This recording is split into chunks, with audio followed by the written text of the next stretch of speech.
kehadirannya dan loyalitasnya untuk menunggu dan kemudian kita interview setelah sidang. Ya, ada dua hal yang ingin saya garis bawahi sebelum memberikan kesempatan kepada rekan-rekan yang lain dan juga prinsipal Mas Roy Suryo.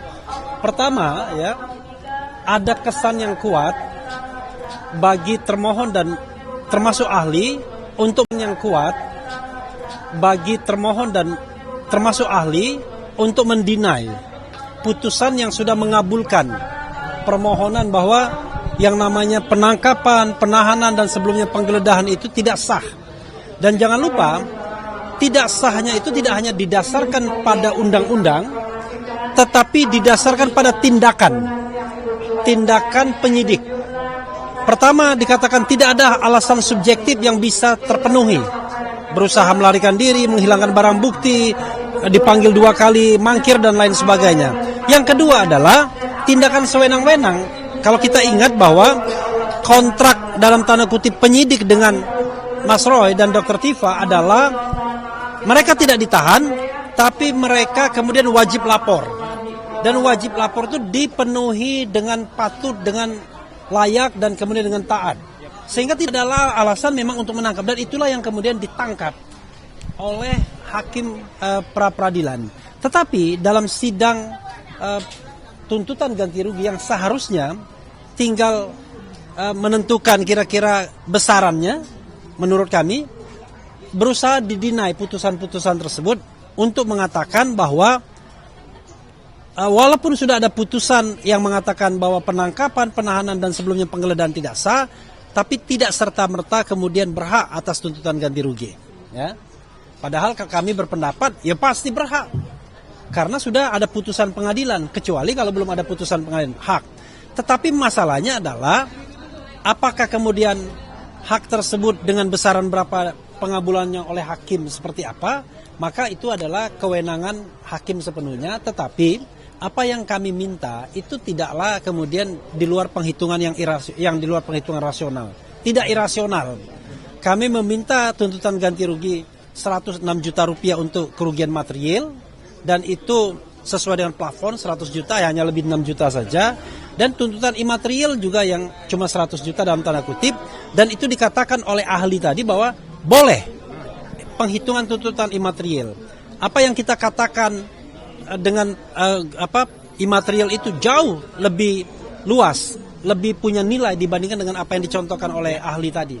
Ahli tadi bicara tentang opportunity loss yang lain yang tidak jelas, tapi Mas Roy sudah mengatakan soal nama baik, ya, kemudian track record dan lain sebagainya yang tercederai, terganggu, dan itu proven, dibuktikan dengan bunga, ya, bunga papan dan lain sebagainya. Nah, karena itu kami memohon mudah-mudahan ya setelah nanti kesimpulan sidang kemudian putusan itu siang hari, biar kita bisa lihat sidang di Pengadilan Negeri Jakarta Timur, Dr. Tifa, maka mudah-mudahan sidang ini bisa dikabulkan. Berapapun angkanya itu nggak penting, yang penting kita berusaha menegakkan keadilan, dan berapapun angkanya pasti akan disumbangkan ke yayasan sosial. Itu saja, silakan. Yang lain dulu ya, Risan. Bang Risan. Ya. Terima kasih. Jadi tadi sebenarnya kalau kita lihat ya, waktu yang diberikan juga sebenarnya dibilang cukup tidak, kurang iya. Ada beberapa pertanyaan yang sebenarnya yang banyak yang harus kita kupas di ahli tadi ya. Nah, tadi yang ingin kami tanyakan adalah masalah yang telah disampaikan Bang RH tadi, bahwa ahli dalam hal ini tidak pernah melihat putusan pra-peradilan nomor 99 peradilan pertama ya Bang ya? Tidak pernah membaca. Dan ahli tadi menyatakan bahwa alasan penahanannya adalah subjektif ya. Artinya melihat bahwa pelimpahan harus ditahan. Bagaimana dengan ancaman yang 5 tahun? Apakah harus ditahan? Nah, kalau melihat kurang 5 tahun. Ancaman di bawah 5 di atas 5 tahun kan harus ditahan. Kalau tidak 5 tahun berarti tidak ditahan. Apakah harus ditahan? Kan begitu. Nah, ini ketika tadi rekan-rekan kita menanyakan apakah melihat pertimbangannya, putusannya tidak. Karena kita jelas-jelas kita melihat dalam pertimbangan tersebut bahwa majelis menyatakan itu tidak sah karena melihat ada wajib lapor. Wajib lapor itu sudah berapa kali dilakukan oleh Pak Roy. 30. Tidak pernah absen. Itu salah satu hakim menyatakan bahwa ini tidak sah. Kemudian kedua juga kooperatif. Untuk pemeriksaan semua segalanya ya Pak ya, kita sudah kooperatif. Artinya tidak ada alasan sebenarnya untuk menahan dalam rangka pelimpahan tahap 2 ini. Nah inilah pertimbangan-pertimbangan ini yang tidak didengar apa tidak dilihat ya, tidak dibaca oleh ahli. Nah, itu mungkin yang salah satu dari kami. Itu Bang. Oke. Ya, silakan. Gafur. Jadi sebelum Mas Roy ya. Mas Roy jadi gini. Ahli itu yang dimintakan adalah pendapatnya. Dan ahli itu mendasarkan pendapatnya tentu pertama adalah berdasarkan undang-undang dan juga berdasarkan putusan. Tadi pendapat ahli itu hanya berdasarkan undang-undang dan tidak pernah membaca putusan, sehingga apa yang tadi dia nyatakan di dalam persidangan, saya kira hakim juga sudah tahu arahnya kemana gitu ya. Karena pada akhirnya kita harus memberikan apresiasi juga kepada ahli, karena ahli tadi kan dihadirkan oleh pihak termohon yaitu Polda Metro Jaya, yang tentu keterangannya harus lebih menguntungkan Polda Metro Jaya dong. Karena kan kita nggak tahu apakah seperti apa kontrak mereka gitu ya. Tetapi yang pasti adalah dari keterangan ahli tadi, posisi ahli justru pendapatnya banyak lebih menguntungkan kita. Meskipun dia berusaha untuk menolak beberapa argumentasi yang sebenarnya dari awal sudah dia bangun gitu loh. Tapi kami yakin dan percaya bahwa panitra kemudian hakim juga sudah jeli dalam melihat alur dari pendapat ahli. Misalnya tadi ahli menyatakan bahwa berdasarkan ketentuan pasal 173 KUHP yang baru, terhadap seorang tersangka, terdakwa, terpidana yang ketika ditangkap dan ditahan tidak sesuai dengan hukum yang berlaku atau tidak mempunyai alasan yang sah, maka bisa dimintakan ganti kerugian. Itu clear ya, artinya permohonan pra peradilan ini memang mengikuti ketentuan pasal 173 KUHP yang berlaku. Kemudian yang kedua, ahli juga tadi menyatakan bahwa perhitungan nilai ganti kerugian itu didasarkan pada PP 92 tahun 2015, yaitu plafonnya adalah minimal 500.000 dan maksimal adalah 100 juta. Dan kami menyandarkannya pada itu, yaitu materialnya adalah 106 juta, hanya lebih 6 juta, kemudian imaterialnya juga adalah 100 juta. Jadi tidak melebihi apa yang ditentukan oleh hukum negara.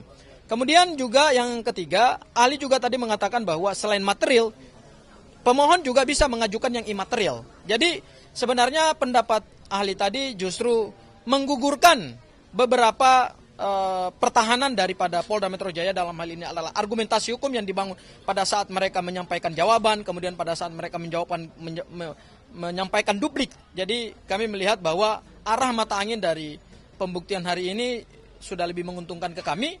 Tinggal kemudian bagaimana hakim secara hati nurani, kemudian dengan independensinya, prinsip imparsialitasnya, kemudian merangkai semua dalil-dalil yang kami bangun pada saat surat permohonan pra peradilan, kemudian replik kami, termasuk juga jawaban dan duplik dari termohon, termasuk juga ahli yang kami hadirkan dan ahli yang dihadirkan oleh pihak termohon. Mudah-mudahan hakim menemukan titik terang di situ bahwa pemohon memang wajib untuk diberikan nilai ganti rugi, berapapun nilai ganti rugi yang akan diberikan oleh hakim pra peradilan, jangankan 100, jangankan sampai 206 juta yang kami mohonkan, 1 rupiah pun kalau memang itu didasarkan pada penalaran hukum yang bisa dipertanggungjawabkan dan berdasarkan fakta-fakta persidangan, tentu kami akan terima. Ya, jadi kami di sini tidak mengejar nilai berapapun yang mau dikabulkan, yang penting dikabulkan demi keadilan dan demi penegakan hukum. Terima kasih, Mas Roy. Selanjutnya Mas Roy. Baik. Assalamualaikum warahmatullahi wabarakatuh. Yang pertama-tama kami semua, saya pribadi dan juga atas nama tim Tokham mengaturkan terima kasih sebesar-besarnya kepada Dr. Hendri Jayadi Pandiangan, sarjana hukum, magister hukum, yang saat ini menjabat sebagai Dekan Fakultas Hukum Universitas Kristen Indonesia atau UKI. Ya gitu, beliau tadi menyampaikan itu. Karena apa? Karena sebenarnya benar tadi kata Pak Refli, kata juga Pak Aristan dan juga Pak Gafur. Sebenarnya keterangan yang disampaikan oleh beliau itu, meskipun itu saya terus terang ya, karena saya beberapa kali juga menjadi ahli, itu tidak boleh hanya menggunakan asumsi atau ini pendapat saya dan silahkan kalau itu ditentang. Sebaiknya dia benar-benar netral gitu. Tapi kalau kita benar-benar menggunakan pendapat dia, sebenarnya kita sangat diuntungkan. Karena pertama, ya, dia mengatakan salah dia sebenarnya. Tadi teman-teman mungkin nggak sampai karena saya ngikuti betul ya. Dia mengatakan minimal itu ketika dia mengucapkan pertama kali sesuai dengan aturan, dia bilang minimal 50 juta, maksimal 100 juta. Salah. Ya, itu ada rekamannya, silakan dilihat. Ya, minimal harusnya 500.000.